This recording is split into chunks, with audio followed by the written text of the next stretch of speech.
네. 이제 요번 주부터 글을 어떻게 읽을지를 배울 거예요. 지난주까지 이제 문장 단위를 끊어가지고 정보를 처리하는 능력을 배웠다면, 이젠 글을 읽고 이해하는 방법을 배울 겁니다. 조금 다른 차원의 얘기가 되겠죠. 근데 일단은 사실 영어라는 과목에서 문제풀이가 아니라 그냥 글 자체를 어떻게 읽어야 될지를 가르치는 강좌가 흔하진 않아요. 제가 인강을 시작하기 전까지만 해도 이런 강좌가 아예 없었습니다. 요새는 어떤지는 잘 모르겠는데 저는 현장에서부터 이렇게 글을 읽는 방법들을 조금 가르쳤었어요. 그러니까 왜 이 강좌를 시작하게 되었는지에 대한 얘기부터 조금 한번 해볼게요. 이게 여러분들이 앞으로 영어 공부를 하면서 지양해야 될 태도들 몇 가지와도 관련되어 있으니까 좀 편안한 마음으로 좀 들어보세요. 첫 시간은 좀 이런저런 얘기들을 좀 해볼 겁니다. 일단요, 제가 이제 글을 읽는 법을 가르쳐야 되겠다라고 생각했던 첫 번째 이유는요, 지금도 가끔 그런 걸 가르치시는 분들이 있는데 발췌독에 대한 불신 때문이에요. 그러니까 특정한 문장들을 집중해서 읽는데 그것만 읽으면 된대. 역접의 연결어가 나오는 문장, 예시 앞문장, 머스트나 임포턴트가 같은 게 나오는 문장, 이게 주제문이래. 솔직히 그게 왜 그게 주제문이고 그게 왜 중요한 문장인가요? 그건 뭐 어떤 사람들은 포장해가지고 무슨 뭐 리딩 스킬로 실제로 외국에서 존재하는 사례라고 얘기하는데 저는 아직까지 그런 원서를 본 적이 없거든요. 그러니까 발췌독에 대해서 제가 생각하는 문제점은 두 가지입니다. 첫째, 과연 그 발췌독을 주장하는 사람들이 있잖아요. 여러분들이 수능을 치는 것처럼 좀 인생의 무게를 걸고 시험을 쳐야 되는 상황이 됐다고 쳐봅시다. 예컨대 3월달 모의고사부터 11월 수능까지 전부 다 시험을 다 친 다음에 단 한 번이라도 2등급 나오면, 2등급도 필요 없어. 단 한 번이나 한 문제라도 틀리면 영어 교사 혹은 강사 자격 박탈. 이렇게 해놓고 시험 치잖아요. 100% 장담하는데 시험장에서 발췌도 못할걸요. 다 읽고 있을걸요. 인생 걸고 시험 치면. 근데 여러분들 이 정도의 무게를 걸고 사실은 수능을 치는 거잖아. 내 인생의 미래를 걸고 수능을 치는 거라고요. 근데 여러분들한테 특정 문장을 발췌하라고 시킨다고? 말도 안 되는 방식이죠. 그리고 둘째로 이 발췌독의 문제점은요, 정말 이게 말도 안 된다는 방증이 어디서 나오냐면, 야, 수능 되게 오래된 시험이야. 여러분 대부분 03년생이시죠? 수능이 처음으로 치러졌던 해가 93년입니다. 여러분들보다 10살 정도 많은 시험이에요.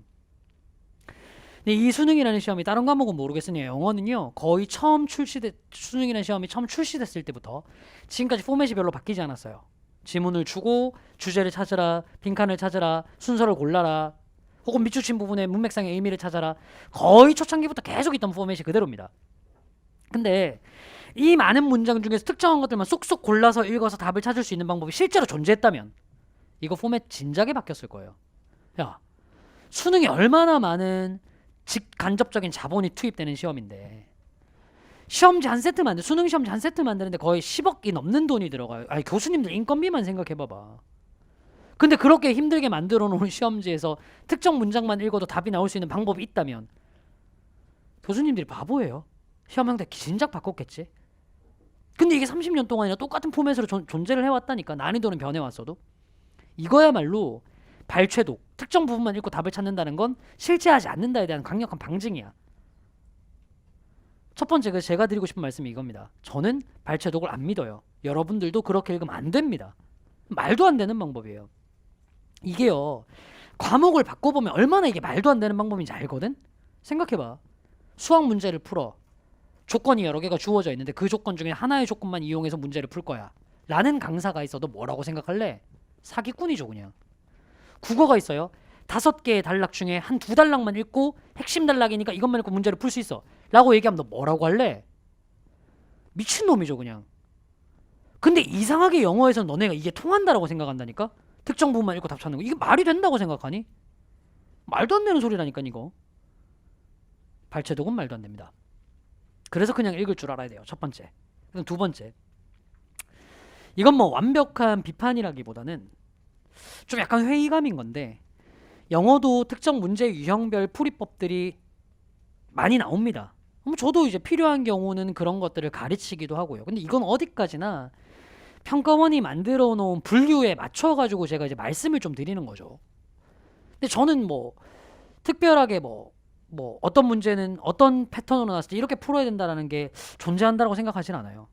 예컨대 빈칸 문제는 빈칸이 여기에 뚫려 있을 때는 뭐 앞뒤 문장을 어디를 읽고 안 되면 정답이 여기로 가고, 저희가 되게 웃긴 방법이라고 생각하거든요. 아니, 그런 식으로 문제 풀이 패턴 하나하나 다 정형화 시켜 나가다 보면 50문제 나오면 50문제 다 풀이 패턴 다 달라야 됩니다. 그거 공부하는 게 더 빡세지 않나? 그죠? 아니, 그리고 너 어떤 과목을 그런 식으로 문제 풀이를 접근하니? 그지? 수학 단원별로 공부하지. 무슨 주관식 문제가 나왔을 때는 이렇게 접근하자. 객관식 단순 문제는 이렇게 접근하자. 기억, 니은, 디귿 선택형 문제는 이렇게 접근하자. 이런 거 없잖아요, 별로. 그죠? 탐구 마찬가지, 국어 마찬가지. 국어 제목 문제 어떻게, 보기 문제 어떻게 따로따로 접근하는 방법을 가르치진 않죠. 비슷한 거라고요. 필요한 경우도 있으나 영어도 대부분의 경우에는 문제의 좀 유형별 풀이법이라는 게 좀 굉장히 저는 회의적입니다. 거기에 대해서. 그게 이제 두 번째 이유예요. 두 번째 이유. 독해가 필요한 이유. 아, 문제의 유형별 풀이법에 너무 회의감을 많이 느껴서. 그리고 이제 세 번째 이유인데요. 요거는 이제 뭐 비판적인 입장이라기보다는 수능 영어의 특이성에서 나온 거예요. 국어를 읽다가 보면 이런 거 하지 않나? 앞으로 글이 어떻게 전개될지를 조금 예측해서 읽는 것들이 가능해지는 순간들이 있지 않나? 구조독해라고 얘기를 하죠.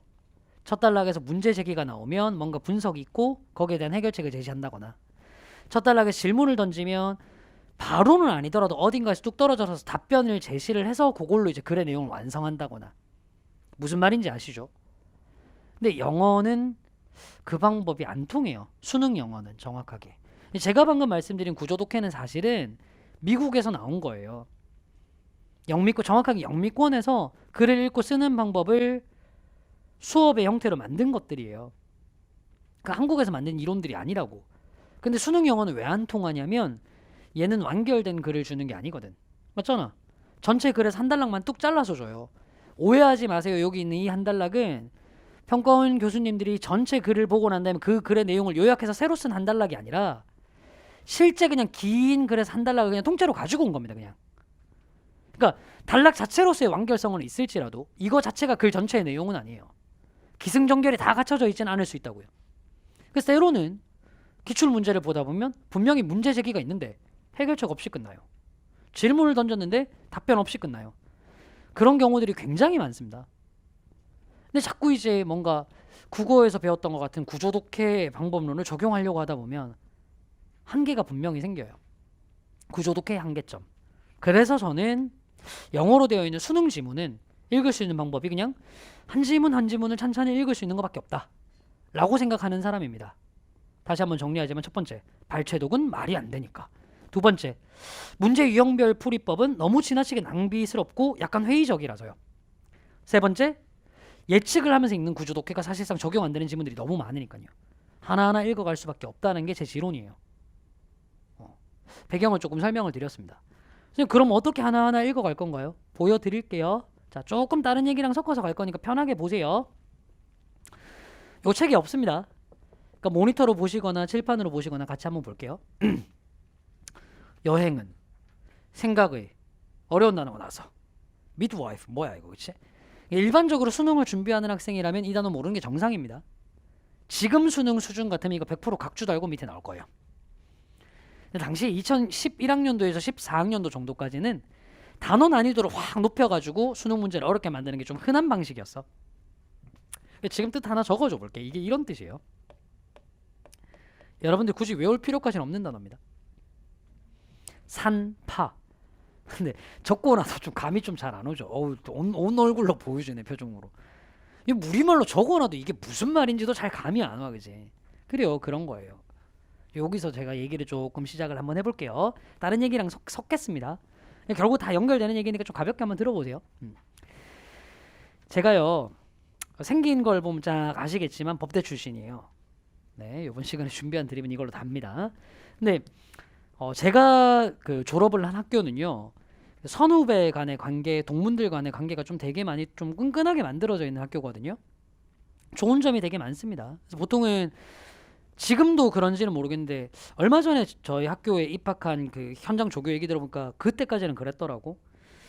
1학년이 수강 신청을 할 때요. 사실 대학 1학년이 수강 신청할 때 어떤 과목이 좋고 이런 거 잘 모르잖아. 그래서 그 새내기들 몇 명을 이렇게 쭉 모아놓고 걔네들이랑 또 겹치는 1대1 대응될 만큼의 선배들이 나와가지고 PC방 같은 걸 같이 잡아놓고 수강 신청을 선배들이 도와줘요. 한 학번 위에 선배들이. 그러니까 뭐 강제로 지시하고 이런 것까지는 아니고 어떤 수업을 들으면 조금 더 학점 따기가 좋고 시간 배분하기가 좋고 교수님의 특징이 어떻고 자기는 교양 같은 거 들어봤으니까 그런 것들을 조금 이제 전달을 해주는 거예요. 정보를. 저는 이거 되게 좋은 전통이라고 생각을 해요. 근데 저는 이제 재수를 해서 대학 딱 들어갔을 때 그 수강 신청 단체로 하는 날 안 갔어요. 그러니까 별다른 뭐 거창한 이유나 뭐 반항 심리 때문에 안 간 건 아니고 정확하게 기억 안 나는데 뭐 자고 있었던 것 같아요. 뭐 전날 술 퍼먹었거나 클럽 가서 놀고 있었거나 아니면 당구 치느라 당구장에서 밤샜거나 뭐 셋 중에 하나를 했겠죠. 그래서 어쨌든 수강 신청하러 안 갔습니다. 그래서 남들이 다 어떤 과목을 수강 신청할 때 저는 뭐가 좋은 과목인지도 모르고 있는 상황이었어요. 그리고 이제 대학 개학을 딱 하죠. 개강을 하죠. 3월 달에. 저는 일주일 동안 학교를 안 갔어요. 안 간 이유가요. 나름대로 재수생이니까 좀 정보가 있어서. 그러니까 지금 약간 바뀌었을 수도 있는데요. 대학 딱 들어가면 수강 신청 정정 기간이라는 게 일주일간 있어요. 그러니까 그 기간 동안은 뭐 하냐면 내가 신청했던 수업을 들어보고 실제로 이 한 학기 동안 이 수업을 들을지 말지를 마음속으로 정하는 거야. 내 생각이랑 다른 것 같으면 이 과목을 다른 과목으로 바꿀 수 있고 그럴 수 있는 기간을 준다고. 아무래도 자유롭게 과목을 선택할 수 있도록 해줘야 되니까. 그래서 그 정정 기간 동안은 웬만하면 교수님들이 출첵도 잘 안 하시고 진도도 많이 안 나가시거든. 그걸 알고 있었던 거죠. 그래서 안 나갔습니다. 그러고 있다가 이제 정정 기간이 끝나면 이제 진짜 수강 신청을 해야 되죠. 이제 수강 신청하러 이제 딱 들어갔어요. 들어갔더니 이미 학교에서 기본 베이스로 몇 과목을 깔아놓은 거예요.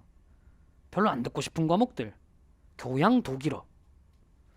지금은 이제 이름 바뀐 걸로 알았는데 국어와 작문. 아니 대학까지 들어가서 딱 들어도 별로 안 듣고 싶은 과목들이잖아. 그리고 뭐 그런 것도 있었어요. 뭐 법학 인문. 딱 들어도 막 되게 재미없는 과목 같지 않냐? 그래서 몰랐습니다. 그 과목을 들어야 2학기 과목을 들을 수 있다는 걸.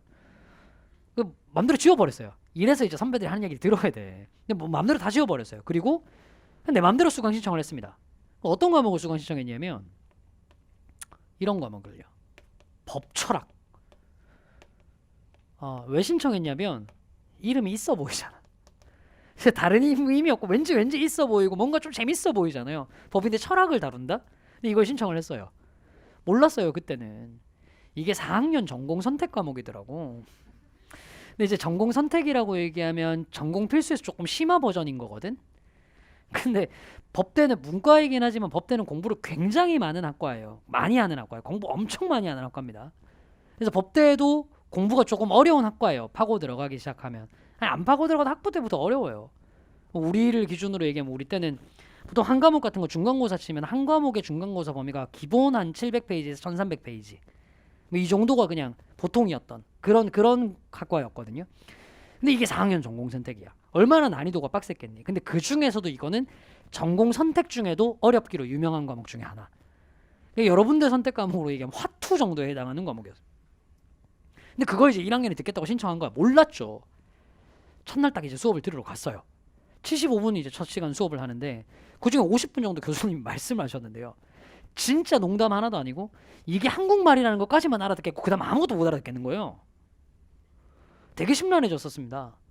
근데 이제 알고 보니까 이제 그 교수님이 뭐 이제 촬영 중이니까 이름 얘기하기는 좀 그렇고 그 제가 나온 학교에서 정말 천재로 손꼽히는 교수님이었어요. 그 당시에 나이도 굉장히 젊으신 유일하게 그 연령대의 교수님이었고 되게 유명한 일화들이 많아요. 대학교 1학년 때 2학기 중간고사를 치시는데 이 교수님 2학기 중간고사를 치시는데 법대 시험은 전부 다 논술형 시험이거든. 근데 그 논술형 시험지에 답을 독일어로 적어서 제출하신 분. 근데 그 독일어의 문장이 너무 명문이라서 그 당시에 이 교수님을 지도했던 교수님이 그 답안지를 아직까지도 보관하고 있다라고 얘기하는 전설적인 교수님이었던 거야. 근데 한번 생각해봐. 안 그래도 어려운 과목. 교수님은 천재. 근데 보통 대학 교수님들은요. 연구를 잘 하시는 분들이고 아는 게 많으신 분들이지 티칭을 잘 하시는 분이 아니에요. 안 그래도 그런 분들이 와서 자기가 알고 있는 말을 막 얘기를 해요. 나 같은 1학년 따까리가 알아들을 수 있는 내용이 아닌 거죠. 너무 심란해하고 있는데 교수님이 끝날 때 이렇게 얘기하더라고. 자, 이 수업은 4인 1조로 조를 짜가지고 발표형 수업으로 학점을 매기겠대. 그러면서 이제 주제들을 쭉 나열해주고 실라버스를 돌리면서 각 주제마다 발표를 원하는 조원들 이름을 적으래요. 거기다가. 그러면 같은 주제의 조들이 여러 개가 깔려 있으면 그 조들끼리의 토론을 통해서 그 주제를 발표하도록 만들 거고, 만약에 발표하겠다는 조언이 없으면 그냥 그 부분은 자기가 그냥 구두로 수업을 진행하시겠다고 그렇게 말씀하신 거예요. 근데 일단 4학년 수업이잖아. 아는 사람도 없어요. 저는 그냥 있었습니다. 앉아 있었습니다. 근데 이제 수업이 다 끝나고 난 다음에 끝날 때쯤 돼가지고 어떤 누나가, 제가 아는 누나가 있었던 거예요. 그 교실에 저를 부르는 거예요. 몇 번 이렇게 만나가지고 학교 모임 이런 걸 통해서 이제 술 먹고 하는 데서 몇 번 본 적이 있거든. 그 누나가, 야 정식아, 참 제 이름이 정식입니다. 너 여기 왜 들어왔어? 막 이러면서 이제 얘기를 한 거야. 조는 있니? 아니 없어요 누나. 너 우리 조에 넣어줄게. 인원이 5명이 되는데요. 그랬더니 교수님께 얘기하면 된대. 그래서 이제 교수님께 가가지고 이제 말씀을 드린 거예요. 그 누나가 대신해서. 이 친구가 새내기인데 이 수업을 신청한 것 같다. 그러니까 아는 사람이 없어 조짜기가 힘드니까 우리 조는 이 친구 들어오면 5명이지만 같이 넣어서 할 수 있도록 해줘라. 그러니까 교수님이 알겠다고. 그러면서 교수님이, 모든 사람은 세상을 자기를 기준으로 보잖아. 본인의 대학교 1학년 때를 생각하셨나 봐. 그러면서 이제 나를 보면서 굉장히 흐뭇하게 보시면서 새내기 기특하다고 열심히 하라고. 나는 그냥 빡대가리일 뿐인데. 뭐 그렇게 해주셨어요. 그래서 이제 제가 조가 편성이 된 겁니다. 그래서 이제 조에 들어가가지고 발표 준비를 하려고 하는데, 우리 조의 발표 테마가 뭐였냐면, 들으면 한숨부터 나올 거예요. 하버마스의 의사소통 행위 이론과 입법에서의 정의의 관계. 뭐 이런 내용이었어요. 이런 내용 대충. 근데 이게 5월 달에 우리 조 발표였는데 4월 5일 식목일 날, 날짜도 기억나요. 그날 그 당시엔 휴일이었거든. 도서관, 중앙도서관에 모여가지고 조원들, 저를 제외한 4명, 3명의 형과 눈 1명 이렇게 같이 모여가지고 이 와이어 프레임을 짜겠다고 모였어요. 그래서 어떤 얘기를, 거기에 대해서 알고 있는 내용들을 서로 디벨롭 해보는데, 그 얘기도 옆에서 듣고 있으니까 못 알아듣겠는 거야. 근데 차마 이제 너무 못 알아듣는 게 많다 보니까 캐치업 하기 위한 질문하기도 민망한 상황 있잖아. 가만히 앉아만 있다가 어느 정도 결론 지어지고 조금 역할 분담할 때 솔직히 얘기했어요. 미안한데요, 저 아무것도 못 알아듣겠어요 라고. 근데 그렇다고 이제 무임승차하는 건 좀 너무 좀 미안하잖아요. 왜냐하면 다들 4학년인데 내가 그 사람들 학점 깎아먹을 수는 없으니까. 그래서 제가 할 수 있는 선에서 할 수 있는 것만 좀 제시를 했어요. 첫 번째, 저는 단순 작업할게요. 그러니까 자료 서칭해야 될 거 있으면 다 서칭해서 그냥 대충 이렇게 검토하고 난 다음에 이 자료는 쓸 수 있겠다, 못 쓰겠다는 거 솔트아웃 하는 거 있잖아. 그거는 기준 마련해 주시면 제가 할게요. 그 다음 두 번째, 논문 다 만들어서 주시면 그거 모아서 하나의 논문으로 정리하는 작업은 제가 할게요.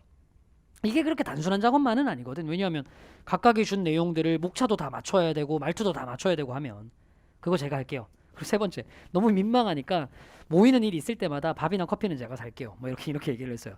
뭐 안 되면 금전적으로라도 뭔가 해야지. 그랬더니 이제 무슨 1학년이 뭐 밥 커피냐, 그건 빼라, 됐다, 뭐 이렇게 말씀해 주시는 거야. 고맙잖아. 그래서 그럼 혹시 필요하시면 대본만 짜주시면 제가 이제 좀 말빠른 자신이 있으니까 발표 맡겨주시면 제가 잘할 수 있다 라고 얘기를 했더니 그건 또 말리더라고요. 그럴만 하죠. 뭐 알아야 발표를 하지. 알아요. 왜냐면 발표 전에 질문을 받을 수도 있고 한 건데. 그래서 이제 2가지, 서칭이랑 나중에 편집, 요거 2개를 제가 하기로 한 겁니다. 근데 뭘 서칭해 볼까요 했더니, 그 메인 테마를 이해하는 것 중에 중요한 것 중에 하나가 요거 관련한 거래요. 정의, 저스티스요. 요거 관련한 내용을 국회 도서관이나 제가 속한 학교에 이제 그 도서관에서 검색을 해가지고 요거 관련한 논문들을 일단 좀 보면서, 이 논문에서 얘가 좀 그냥 스쳐 지나가는 단어가 아니라 좀 중요한 테마로 나눠져 있는지 등장했는지를 대충이라도 조금 솔팅해 오래. 한 10개 정도 논문들만 뽑아서 와보래. 그래서 집에 가가지고 국회 도서관에 이거 서칭을 시작했습니다. 저도 이제 뭐 빡대가리가 아니니까 알죠. 대충 뭐 이거 관련한 논문들이 엄청 많을 거라는 거. 대충 기간을 설정을 했어요. 어느 정도 기한을 두고 이걸 보면 좀 적당한 숫자가 나올까 해서 그냥 풀로 다 한 게 아니라 한 그때 당시를 기준으로 최근 한 15개월 정도 나온 논문들을 쭉 한번 검색어로 입력해서 해봤어요. 기한 설정해서. 그랬더니 정확한 숫자가 기억 안 나는데 한 160여 개 정도의 논문이 나왔던 것 같아요. 눈앞이 좀 깜깜해졌었죠. 이거 언제 솔팅하고 있나 싶어서. 대충 보면 되긴 하는 거지만 이게 뭐 제목에 들어가 있는 정의냐 대결론에 들어가 있는 거냐 이거 보고는 대충 솔팅만 하면 되는 거지만 너무 눈앞이 깜깜해졌다 뭐 그런 기억이 좀 나요. 근데 갑자기 이 얘기를 왜 하느냐, 이걸 제가 저기 있는 저 지문이랑 연결을 시켜서 얘기를 좀 할 거거든. 들어봐봐. 일단요, 우리가 영어에서 보는 조금 난이도가 높은 이런 지문들은요, 영어에서 보는 난이도가 조금 높은 지문들은요, 약간 이런 성격의 지문들이에요. 무슨 얘기냐면, 봐봐. 정의. 야, 이 안에서 1년이 조금 넘는 시간 동안 검색된 논문은 160개가 좀 넘어갔었는데, 그 160개가 좀 넘어가는 논문들 중에서 정의, 저스티스에 대해서 굉장히 뭔가 특별하게 남들과 다른 관점을 제시하는 글들이 많을까? 별로 없지 않겠니? 누구나 정의에 대해서 비슷비슷하게 생각하지 않을까? 근본적인 틀은? 약자를 괴롭히는 것이 정의다 이렇게 얘기하는 사람 없지 않을까? 다 비슷비슷할 거라고. 그죠? 그래요. 우리 영어로 보는 글들이 그래요. 봐봐. 국어 영역에서 일반적으로 여러분들이 어렵다라고 생각하는 지문들이 기술, 과학, 법률, 경제 이런 거 관련한 지문입니다. 영어에서는 그런 지문이 어렵게 나오기 힘들어요. 왜? 1.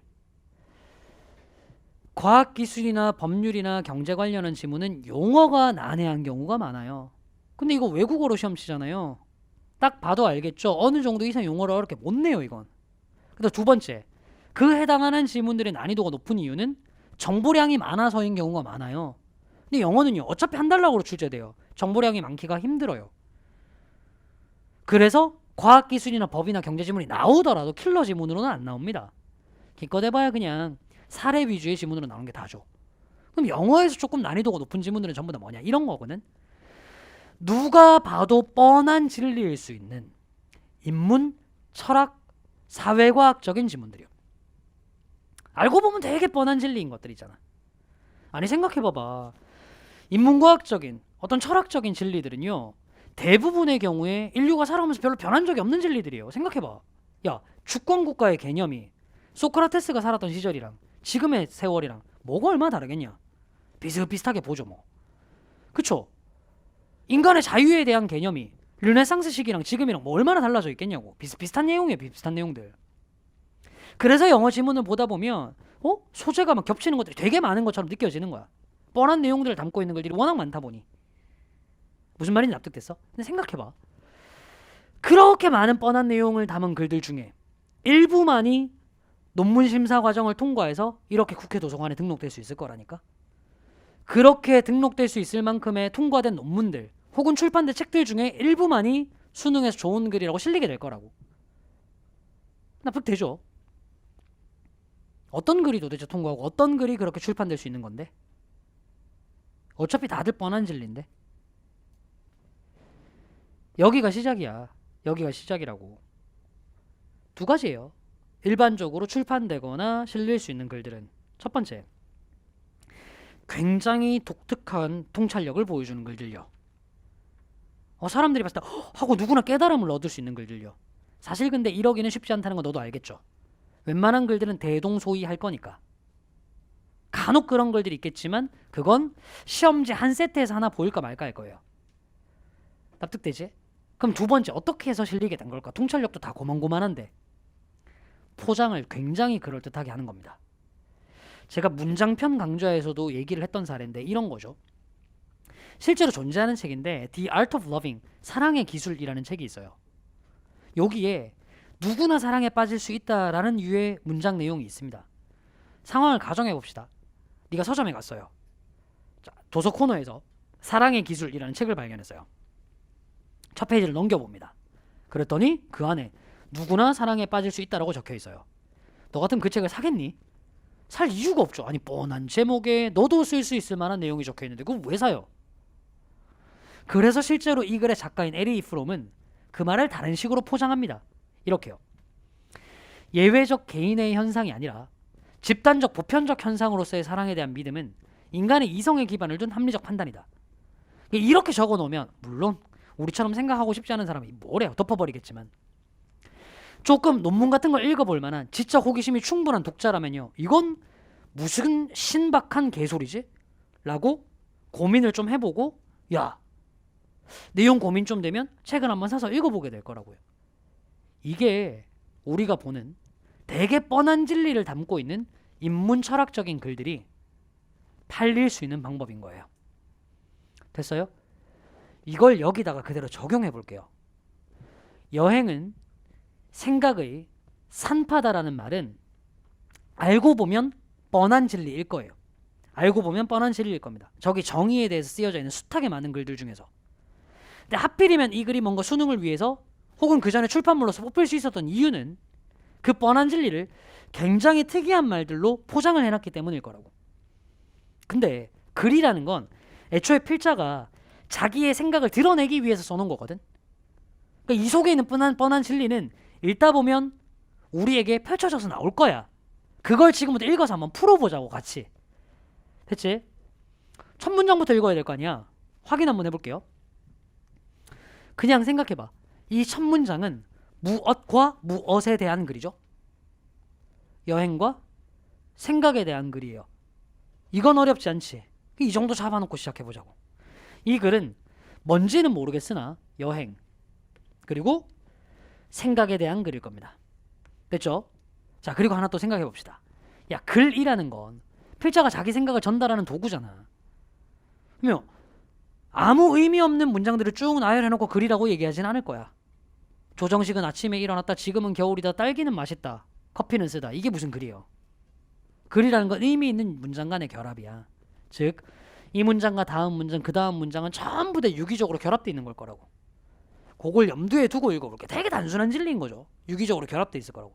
다음 문장 읽어볼게요. Few places, few 앞에 없다. 거의 어떤 장소도 more conducive to, 더 잘 이끌어내진 않아. 내면의 대화를. 뭐보다? 움직이는 비행기, 배 혹은 기차보다. 잘 생각해보자. 여기에 있는 움직이는 비행기, 배 혹은 기차. 첫 문장의 내용과 유기적으로 붙여봐. 움직이는 비행기, 배 혹은 기차. 뭐랑 같은 말이죠? 여행. 됐나요? 아니 선생님, 왜 움직이는 배, 비행기, 기차가 여행인가요? 그러면 저는 포기할게요. 그건 엄마랑 좀 얘기를 한번 해보셔야 됩니다.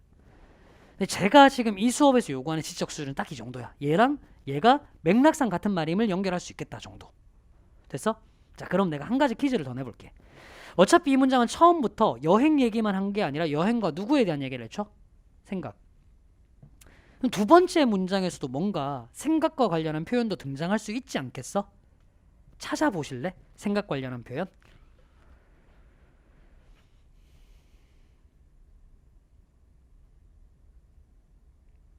보이니? 보여요? 뭐예요? internal conversation, 내면의 대화. 내 내면과 대화하는 것, 생각하는 것. 요렇게 표시를 한번 해보고 두 번째 문장을 다시 한번 읽어보겠습니다. 어떤 장소도 생각을 더 잘 이끌어내지 않아. 여행보다. 오, 여행이 생각을 제일 잘 이끌어내. 이제 조금 뻔한 내용이라는 느낌이 좀 드시나요? 그 다음 가볼게요. 거의 특별한 상관관계가 관련성이 있어요. between A and B. A와 B 사이에는 특별한 관련성이 있어요. 자, 지문의 말로 얘기하면 뭐와 뭐 사이에 관련성이 있어야 하나요? 여행과 생각 사이에는 관련성이 있어야 됩니다. 맞죠? 근데 and 다음에 뭐가 나와 있냐면 the thoughts, 생각이란 말이 나와 있어요. 그럼 생각과 관련성이 있는 얘는 누구겠니? 여행일 거다. 됐어? 그리고 표시해놓고 보니까 해석하니까 what is in front of our eyes, 우리 눈앞에 있는 것. 아, 여행 가서 눈으로 보는 걸 의미하는 건가 봐. 요렇게 보셔야죠. 요렇게. 됐나요? 그 다음 large thought, 큰 생각, 큰 생각, 큰 생각, 큰 생각. 얘는 at times requiring, 때로는 요구합니다. 물어볼게. 잘 생각하셔야 돼. 이렇게 얘기했거든. 잘 봐봐. 야, 생각이라는 걸 유도해주는 놈이 여행이야. 맞죠? 생각과 관련이 있는 애가 여행이야. 맞죠? 그럼 생각해봐. 생각이 요구하는 애들, 생각이 필요로 하는 애 누굴까요? 여행이 돼야 되겠네요. 맞나요? 그걸 large view라고 표현한 거야. 아, 이제 조금 납득이 돼요.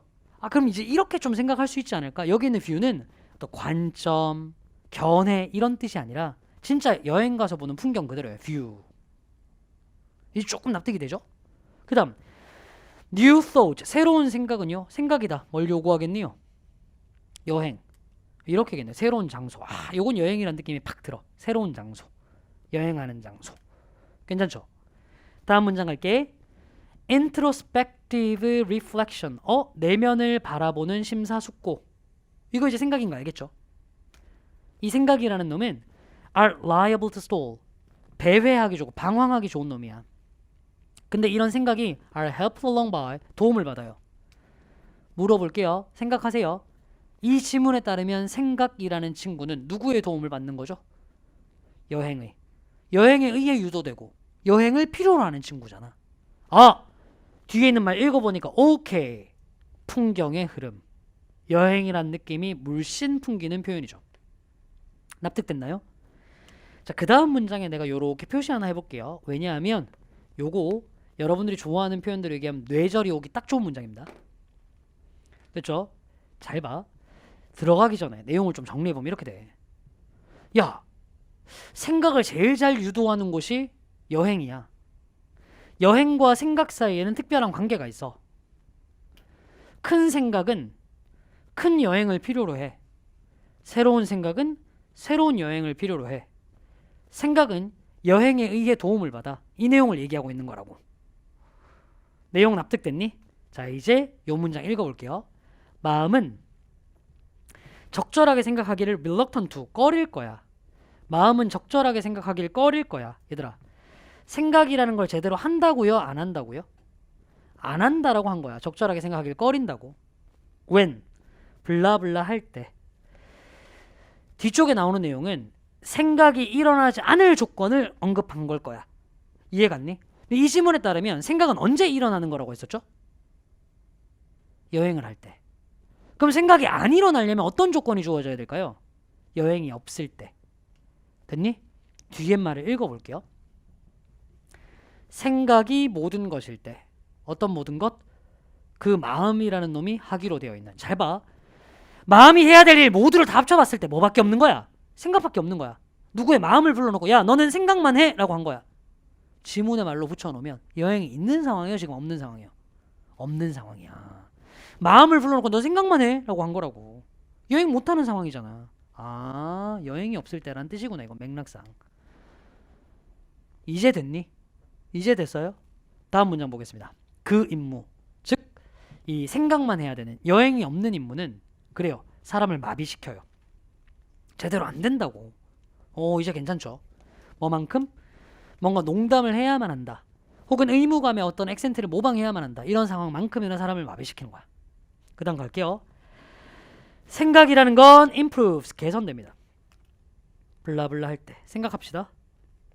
생각이 언제 상태가 좋아지나요? 이 지문에 따르면 생각의 상태는 언제 좋아지나요? 여행을 할 때요. 머리 쓰셔야 합니다. 여행을 해야 생각이 좋아져요. 가볼게요. 마음의 일부가 다른 임무를 받을 때. 여기서 다른 임무가 뭘까? 여행인 거죠. 됐니? 오케이. 즉 are charged with, 마음이 채워질 때 뭘로 채워져야 돼요? 여행으로. 가볼까요?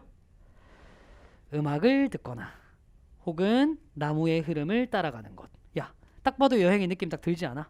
음악 들으면서 나무 쭉 따라가는 거. 됐죠? 이렇게 읽히는 게 정상적인 글의 흐름이라고. 이렇게 읽으셔야 된다고. 근데 이제 이렇게 읽고 나면 여러분들이 이제 많이 하는 질문 중에 하나가 이거야. 선생님 좋아요, 좋다 이겁니다. 근데 이렇게 중간에 뭔가 뇌절이 오는 뭔가 이런 문장까지 굳이 이렇게까지 붙여서 읽을 수 있어야 되나요? 네. 왜냐하면 이게 실제로 당시 수능에 출제됐을 때 어떻게 출제됐냐면요. 여기를 요렇게 빈칸으로 뚫어냈어요. 실제 수업 시험장에서 뭘 할 수 있어야 되냐면 요 말, 내가 빨간색 해놓고 X 쳐놓은 요 말이 여행이 없는 상황을 의미하는 거라고 맥락에 붙여 읽을 수 있어야 빈칸이 요구하는 정보를 찾을 수 있는 겁니다. 그래서 제가 어떤 문제풀이, 여기서 무슨 발췌를 하나요? 무슨 발췌를 하냐고. 아니, 정답을 알고 있는 사람 눈으로 보면 정답의 근거가 되는 문장이 그냥 보여. 근데 모르는 상황에서 그걸 어떻게 찾냐고. 그래서 제가 글은 일단 읽을 줄 알아야 된다고 얘기하는 거예요. 그럼 이 수업에서 정확하게 어떤 걸 다룰지를 조금 얘기를 다시 한번 정리해 볼게요. 저는 아까 얘기했던 것처럼 발췌 안 하기 위해서 특정 유형의 문제풀이에 얽매이는 걸 지양하기 위해서, 제대로 되지도 않는 구조 독해를 피하기 위해서 그냥 글을 읽고 독해하는 방식을 가르칠 겁니다. 기준이 되는 지문은 18학년도에서 21학년도 절대평가가 치러진 시기 동안의 평가원 기출들이에요. 왜 절평 기준으로 얘기를 하냐면, 이게 상대평가 때 가면 지문이 어려워지는 방식이 확실히 조금 달라요. 눈으로 봐봐. 이런 너무 어려운 단어들, conducive 되게 어려운 단어거든요. be reluctant to store, 이게 되게 어려운 단어입니다. 이런 너무 어려운 단어들이 난무하는 상대평가를 조금 지양하기 위해서, 그러니까 지문들은 충분히 좋으나 단어들이 너무 어려워요. 수능 수준에 좀 안 맞다고. 그걸 지양하기 위해서 좀 기출의 결이 지금이랑 맞는 시기에 맞출 거라고. 그러면서 이제 독해가 필요한 유형들을 좀 뽑아와 볼 거야. 아니 빈칸 문제 우리 방금 봤잖아. 독해할 줄 알아야 풀린다니까. 됐지? 그 다음에 사실은 밑줄 친 부분의 의미, 밑줄 친 부분의 문맥적인 의미를 물어보니까 얘도 독해를 할 수 있어야 되겠네. 그래요. 장문 독해. 이것도 보시면 주제를 찾아야 되는 거니까 독해를 할 줄 알아야 된다고. 그래요. 주제를 찾기 위한 대입 파악, 요지 주제 제목, 요런 것들을 바탕으로 독해를 훈련할 거야. 여기 이 유형의 지문들을 바탕으로. 물론 이외에도 다른 독해를 필요로 하는 유형들이 있죠. 뭐 어휘의 문맥적인 적절성을 묻는 문제라든가 이런 것들. 근데 그걸 이제 다루지 않는 이유는 그 유형들은 사실은 항상 EBS 연계였어요. 근데 EBS 연계 지문들은요, 독해를 연습한다기보다는 문제풀이를 연습하는 게 조금 더 나아요. 왜냐면 글의 깊이나 무게감은 조금 떨어지는 경향이 있거든. 그래서 그 부분은 조금 나중에 문제풀이를 위해서 빼놓고 EBS 비연계로 출제됐던 문제들을 중심으로 요걸 좀 다룰 겁니다. 근데 다시 한번 얘기지만 문제풀이 안 다뤄요. 어떻게 읽을지를 다룰 겁니다. 여러분들이 어떻게 제대로 잘 읽었는지를 평가하기 위해서, 글을 잘 읽었는지 판단할 수 있는 제일 좋은 방법이 이거잖아. 주제는 이해하고 있니, 이거. 그래서 얘는 이 주제 찾기 문제 같은 경우는 문제풀이도 수업 때 조금 다뤄보긴 할 거예요. 됐죠? 요게 이제 수업의 목표입니다. 근데 다시 한번 얘기할게요. 어떻게 지금 정리하고 있냐면, 봐봐. 어차피 우리가 보는 수능에서 고난도 지문들은 뭔가 뻔한 진리를 다루고 있는 이렇게 포장된 글들일 거라고. 됐죠? 이걸 너는 어떻게 읽어갈 건데, 테마를 지금부터 보여드릴게요. 어떻게 읽을 거냐면, 저는 첫 문장을 철저하게 잡는 것에서 시작을 할 거예요. 쌤, 왜요? 봐봐. 이 지문을 봤다라고 생각해봐. 네가 첫 문장을 이렇게 잡아놓고 가지 못하는 상황이었다면, 여기 있는 움직이는 비행기, 배 혹은 기차랑 네 눈앞에 있는 것, 이 두 단어를 절대 붙일 수 없어요. 아니 어떻게 움직이는 비행기, 배, 기차랑 네 눈앞에 있는 것이 같은 말이 됩니까? 말도 안 되는 소리죠. 그거랑 large view가 어떻게 같은 말이에요, 이게? 말도 안 되는 소리죠. 근데 첫 문장에서 여행 관련한 얘기구나 딱 꽉 잡고 가는 순간, 움직이는 비행기, 배, 기차도 여행, 네 눈앞에 있는 것도 여행, large view도 여행이 돼서 엮일 수가 있게 되는 겁니다. 첫 문장은 그런 가이드라인의 역할을 해주는 거예요. 그걸 잡기 위한 훈련. 그리고 두 번째로, 이걸 바탕으로 글을 철저하게 붙여 읽는 훈련을 할 거예요. 왜 붙여 읽습니까? 봐봐. 글을 앞에서부터 쫙 붙여 읽지 못하면 여기 이런 뇌절이 오는 문장 구간들이 나왔을 때요, 따로 놀아버려요. 근데 글이라는 건 문장 간의 결합이라니까. 유기적인 결합. 우리가 붙여내셔야죠. 그거야. 됐니? 이제 정확하게 책에 있는 지문들로 보여드릴 거예요. 됐지? 책 6페이지를 펼치시면 됩니다. 현장 계신 분들은요, 필기노트의 6페이지를 펼치셔도 무관합니다. 편하신 대로 펼쳐주세요. 됐죠? 필기노트 6페이지를 펼쳐주셔도 좋습니다. 자, 첫 문장 철저하게 잡자라고 얘기했잖아요. 지금 여러분들 눈에 보이는 그 첫 문장이요, 시간 드릴 테니까 읽어보세요. 시작.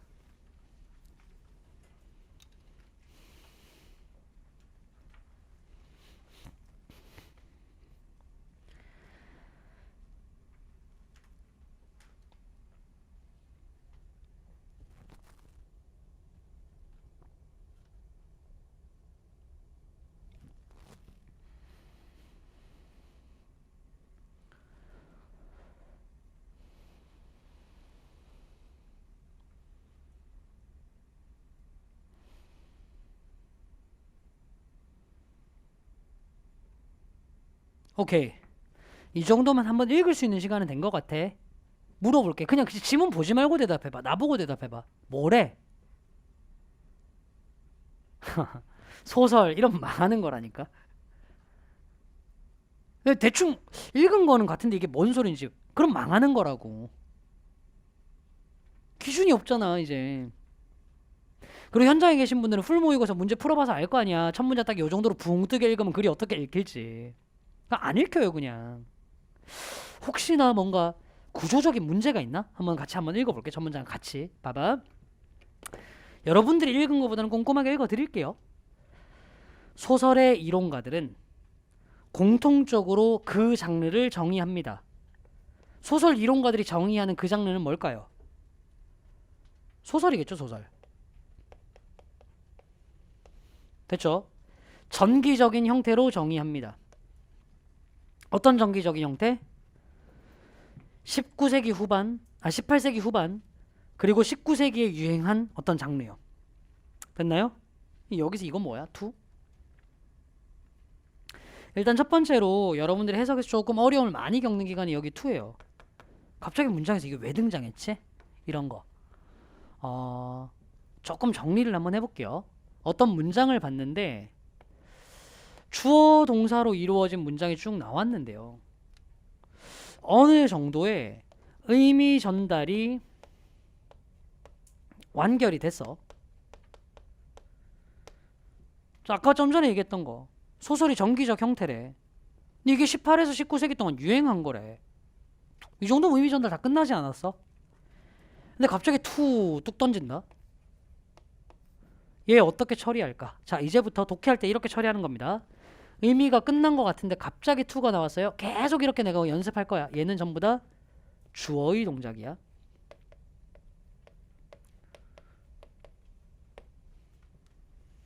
전부 다 주어가 하는 동작이라고. 예문 말로 들겠습니다. She went to see the dentist. 그녀가 치과의사한테 좀 상담하러 치과로 갔어요. Went to see the dentist. 됐죠? To have. 이거 뭔데요? 그녀가 한 행위예요. To have her cavity cured. 그녀 중치 치료를 했네요. 이렇게 되는 거라고. 납득됐니? 그럼 봐봐. 요것도 똑같아. 자, 이 to의 주어가 누굽니까? 이 대절에 또 속해 있는 거니까 얘 주어겠네. 얘 누구죠? 정기적 형태요. 이 정기적 형태는 개별 캐릭터를 establish, 확립한 거예요. 만들어낸 거예요. 완성한 거예요. 뭐로써? 전통적인 문화 권위 원천의 대체로서. 됐죠? 자, 다시 읽어보세요. 뭐래요? 여전히 난해하죠, 그죠? 그렇습니다. 이게 정상적인 반응이에요. 이거 한 번 읽고 난 다음에 하고 다 이해갔어. 굉장한 독해력인 거예요. 쉽지 않습니다, 이거. 그럼 첫 문장을 도대체 어떻게 잡으라는 거냐? 이제 정리해서 얘기해 볼게요. 첫 문장을 잡으라는 얘기는요, 좀 다소 촌스럽게 들릴 수 있는데요. 첫 문장의 내용을 우리말로 정리해 보시라는 겁니다. 써서요. 우리말로 써서 정리하시라는 거예요. 포인트는 쓴다라는 행위에 있는 겁니다. 있잖아. 국어 영역 얘기를 조금 더 해볼게. 국어 영역에 글 읽다가 이런 경험 있지 않아? 분명히 좀 지문을 쭉 읽다가 조금 이해가 안 가는 난해한 문장을 딱 만났어. 야, 이게 솔직히 이게 무슨 말인지 잘 모르겠다. 근데 뭐 그래도 어떻게 읽어야지 하고 쭉 읽어가다 보니까 아까 그 문장이 이 뜻이었구나 라고 깨달음이 팍 오는 순간이 있어요. 그 뭔 말인지 알죠? 국어 영역 비문학 공부해봤던 사람들이 이 느낌 누구든 받아봤을 거야. 근데 수능 영어 지문 보면서 이런 경험 있어? 없어요. 차이가 뭘까? 있잖아요. 국어 영역을 읽다가 그런 깨달음을 얻은 적이 있다는 얘기는 여러분들의 독해력 자체는 딸리지 않는다는 거예요. 근데 국어와 영어의 결정적인 차이가 뭐냐면요, 기억력상의 차이예요. 국어는 읽다가 막히는 문장이 나오잖아요. 그래봐야 내 모국어다 보니까 얘를 신경 쓰지 않아도 잠재의식 속에 얘가 저장은 될 수 있어요. 그게 너무 많은 수가 아닌 한두 정도의 문장이라면. 그래서 읽다가 이 잠재의식 속에 저장되어 있는 문장과 대응할 만한 내용이 나오면 갑자기 확 떠오르는 겁니다. 얘가 그 의미였구나. 이 과정이 인지적으로 일어나고 있는 거예요. 이해갔지? 근데 영어는요, 내가 좀 전에 몇 번이나 읽어보고 시켰잖아요. 내용 자체를 기억을 할 수가 없어요. 모국어가 아니다 보니까 당연합니다. 이 정도 수준의 문장을 읽고 이해가 안 가도 잠재의식 속에 기억이 될 정도가 되려면 너는 그냥 영어로 생각하고 영어로 꿈도 꿀 수 있을 정도가 돼야 돼요. 근데 아니잖아요, 솔직히 깨놓고 얘기해서. 그러니까 안 남는다고. 그래서 뭐 하자고요? 우리말로 정리하시라고요. 그럼 어떻게 정리하면 되는데요? 첫 문장에 등장한 소재를 잡아 놓으시고요. 그 소재에 대한 필자의 설명이나 주장을 옆에다가 붙여서 적어 놓으시면 됩니다. 예를 들어서 그대로 보여드릴게요. 자, 우리 아까 지금까지 첫 문장 몇 번이나 읽었잖아요. 대략적으로 얘기해 보세요. 이 첫 문장은 대충 뭐에 대한 얘기인 것 같아? 소설. 그 정도는 잡힌단 말이야. 그래, 딱 그 정도 수준. 소설에 대한 얘기구나. 하고 뭐 하시냐면 이 소설에 대한 내용들을 필자가 정리해 준 대로 그냥 그대로 다 따라 쓰란 얘기야. 소설 어떻게 얘기했는데? 전기적 형태로 정의한대요.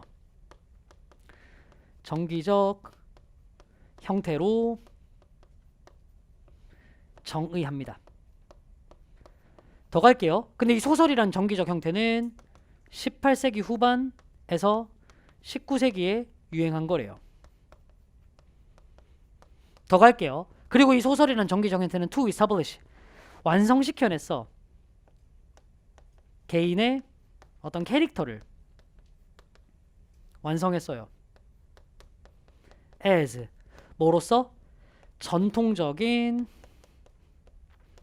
문화 권위의 대체로서. 이렇게 얘기한 거야. 맞죠? 쌤, 이게 무슨 신박한 개소리예요? 몰라. 근데 이걸 왜 정리했어요? 들어. 내가 아까 얘기했잖아. 있잖아. 글을 읽다가 이게 그 말이었구나 라는 깨달음이 오려면 얘가 머릿속에 남아있어야 된다니까. 그걸 내가 이제 지금부터 머릿속에 킵해둔다라고 얘기를 할게요. 근데 영어는 머릿속에 킵해두는 게 불가능하다고. 그래서 강제로 여기다가 킵해놓는 겁니다. 필기로. 그리고 난 다음 글을 붙여 읽잖아. 네 머릿속에 있는 내용에 붙여 읽으려고 하지만 어차피 머릿속에 안 남아있으니까 지금부터 읽는 모든 문장은 여기다가 붙여서 보는 거라고. 지문과 예를 번갈아서 보면서 이 단순한 작업을 해보시자는 거예요. 이해 갔어요? 두 가지 질문이 떠오를 수 있습니다. 첫 시간에 내가 여러분들이 가지고 있는 질문부터 다 얘기를 할 거예요. 이런 거. 쌤, 과연 어떤 질문들을 이 정도 수준으로 킵해놓고 봐야 되나요? 정리해드릴게. 네가 첫 문장 읽었더니 응? 스러운 모든 질문이요. 이건 사람의 주관마다 달라요. 그죠? 근데 평균적인 지적 능력을 가정해보면 이 정도 수준의 지문들은 전부 다 응스럽습니다. 그거 얘기하는 거, 이런 거. 그리고 이 책에 나오는 지문들은 안 그런 수준의 지문들도 꽤 있어요. 오늘부터. 그래도 저는 일단 여러분들이 안 된다고 가정하고 이렇게 정리하면서 읽어가 볼게요. 됐어요? 그리고 두 번째 질문. 쌤, 이렇게 읽으면 뭔가 시간이 좀 모자랄 것 같은데요. 이제 거기에 대한 얘기부터 좀 해보고 오겠습니다. 제가 얘기했죠. 첫 시간 이런저런 얘기를 많이 할 거라고. 일로 와봐봐. 일로 와봐. 지금부터 뭐 보여줄 거냐면 네가 좀 어려운 독해 문제를 만났을 때 실제로 모의고사 시험장에서 어떻게 읽는지를 내가 보여줄 거야. 네 경험이랑 비교 한번 해봐봐. 봐. 지문이 이렇게 있어. 지문이 이렇게 있어. 첫 문장을 딱 읽었는데 이런 느낌이 딱 든 거야. 됐지? 이런 경험들 있잖아요. 그죠? 이런 느낌 딱 들면 어떡해요? 뭘 어떻게 해요? 어떻게든 되겠지라고 생각하고 읽어요. 그죠? 근데 이렇게 읽으면 어떻게든 되겠지라고 생각하고 읽으면 진짜로 어떻게 돼버려요. 이런 느낌이라고. 이게 뭔 느낌인지 알잖아. 아니 니들끼리 생각해보면 알아. 첫 문장이 막혔는데 그냥 읽어보자 해서 한 번이라도 글이 이해된 적이 있냐고. 안 돼요. 근데 이러면 너 어떡하니? 뭘 어째요. 그냥 한 번 더 읽습니다. 각 잡고. 알죠? 안 읽히니까 한 번 더 읽어보는 거야. 더 읽어봅니다. 이렇게. 더 읽어보면 어떻게 돼요? 어떻게 되긴 이렇게 되지. 어차피 이거 해결 안 돼요. 지금까지 모의고사 시험 칠 때 혹은 혼자서 문제집 풀 때 그 자리에서 한 번 읽어서 안 읽혔던 지문을 그 자리에서 연속적으로 읽었더니 이해간다라는 경험 한 번이라도 한 적 있어? 없어. 이런 건 있지. 환경이 바뀌어서 다음날 조금 프레시하게 읽어보다 보면 이거 어제 왜 안 읽혔지? 하는 경우는 있을 수 있는데 그 자리에서 2번 읽어서는 절대로 해결이 안 돼요. 이건 일종의 뇌의 어떤 가소성 때문인 건데 뭐 그건 차치하더라도 안 읽힌다니까. 근데 그래도 우리는 포기하지 않습니다. 왜요? 다행히 수능은 객관식 시험이거든. 선지가 있어줘. 그러니까 선지를 보다 보면 어떻게든 문제가 풀리는 경우들도 있어. 그래서 이제 본단 말이야.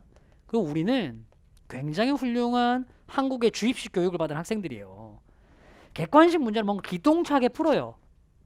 어떻게 답을 찾는 게 아니라 오답을 지우는 거죠. 뭔 말인지 알지? 그래서 1번은 아니야.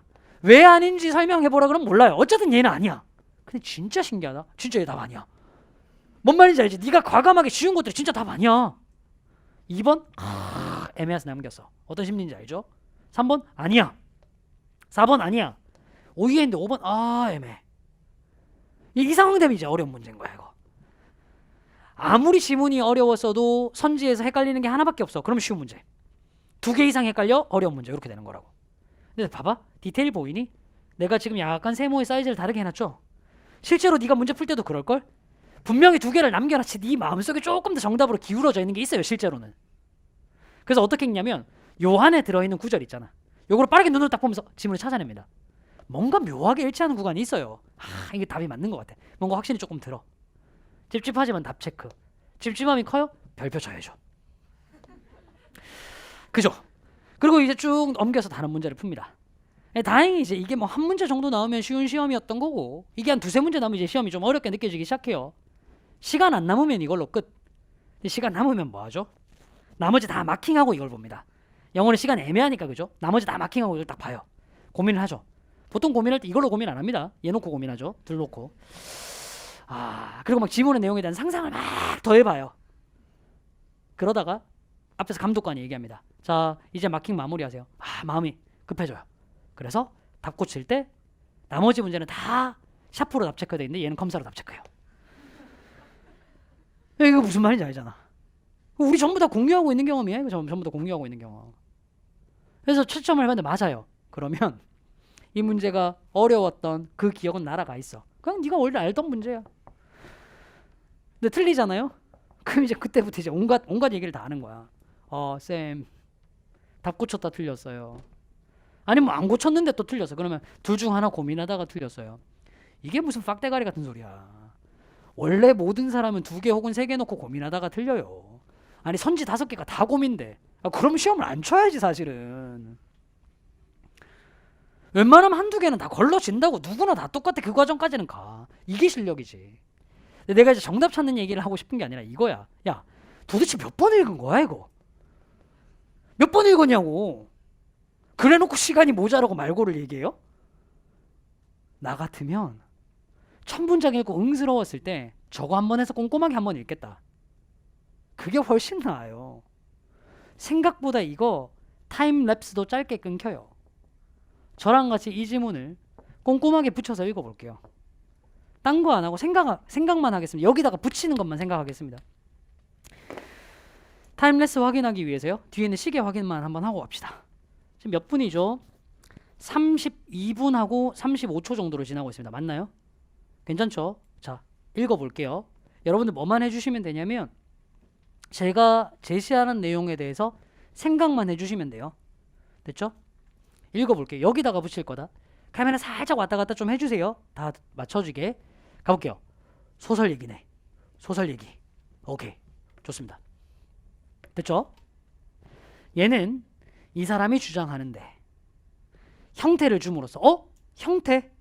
붙일 수 있겠죠. 무슨 형태겠니 이거? 그래요. 정기적 형태예요. 이게 첫 문장에 잡혀있으니까 보이는 거라고 그냥. 정기적 형태를 줌으로써. 오케이. 이 소설은 uncover, 밝혀내고 건설해냅니다. 숨겨져 있는 어떤 인생의 전체를. 잠시만. 인생의 전체를 밝혀주고 인생의 전체를 구성해낸대. 인생 전체, 삶의 전체를 다 구성하고 밝혀낸대. 붙여봐. 정기. 개인의 전기. 이게 원래 삶의 전체를 다 보여주는 거잖아. 전기라는 말의 뜻. 됐죠? 뭐 속에서? 내재화되어 있는 라이프 스토리, 인생 이야기, 즉 전기 속에서. 누구의 인생 이야기? 영웅의. 붙여봐. 영웅 누군데? 여기는 캐릭터야. 됐잖아. 그럼 지금 제가 파란색 분필로 표시해 놓은 부분이 두 번째 문장에서 그냥 반복된 정보거든요. 그것만 뽑아서 두 번째 문장을 정리해 보면 이렇게 되네. 소설은요, 개별 캐릭터의 전기문이에요. 조금 뻔한 글이라는 느낌이 좀 드세요?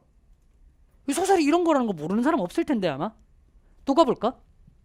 따라서 소설의 전형적인 줄거리는요, 주인공 누군데?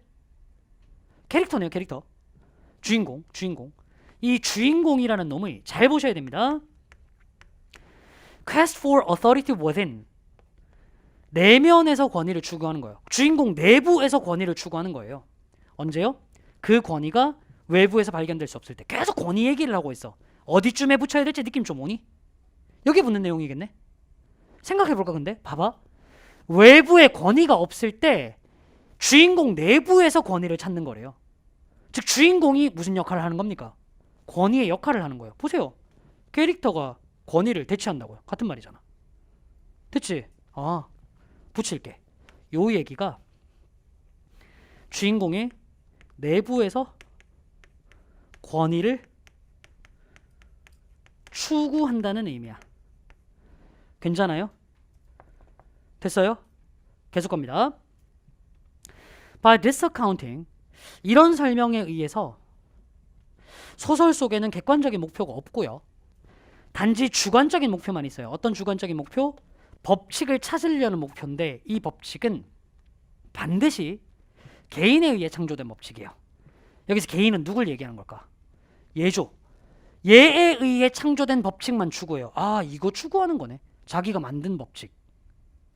됐죠?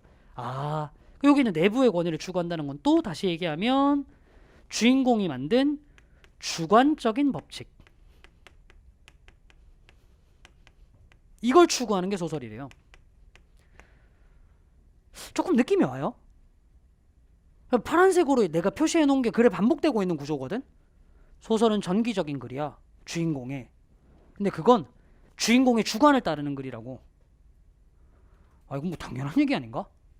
마지막 문장 가볼게요. Therefore, 따라서 범죄와 영웅적 행위 사이의 구별 혹은 미친 짓과 지혜로움의 구별은요, 순수하게 주관적인 것이 됩니다. 소설에서요.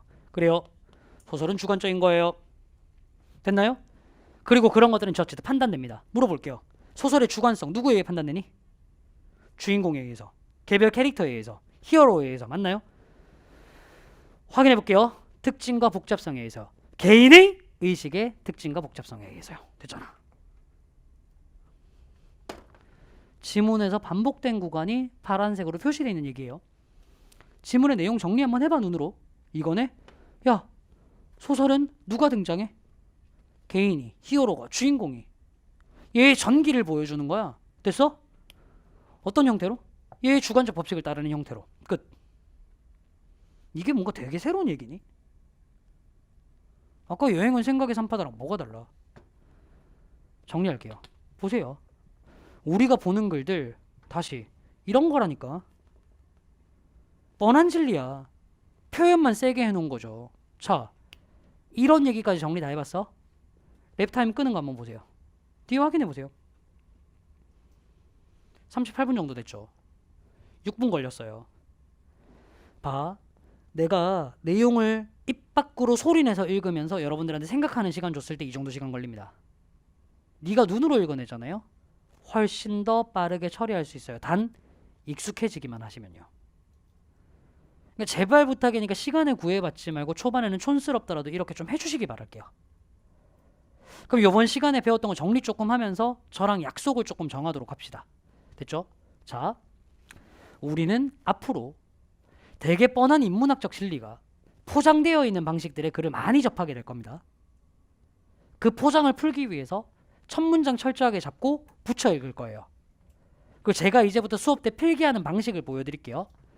첫 문장을 잡아놓은 걸 전부 다 저는 이렇게 흰색 분필로 적을 겁니다. 현장에 계신 분들은 필기 노트에 넘버링 되어 있는 번호 옆에 적혀 있을 거예요. 요거 똑같은 내용이. 그쵸? 그리고 이 첫 문장에 붙여놓은 내용을 제가 파란색 분필로 적을 거예요. 요거는 여러분들이 굳이 필기 안 하시고 머릿속에 남기셔도 될 만한 내용입니다. 요거를 현장에 계신 분들은 지문 밑에 제가 붙여 읽었어야 될 어구들이라고 해가지고 표시를 다 적어놨어요. 그리고 지문에다가 그거를 형광펜으로 구현해놨습니다. 표시로. 보이시죠?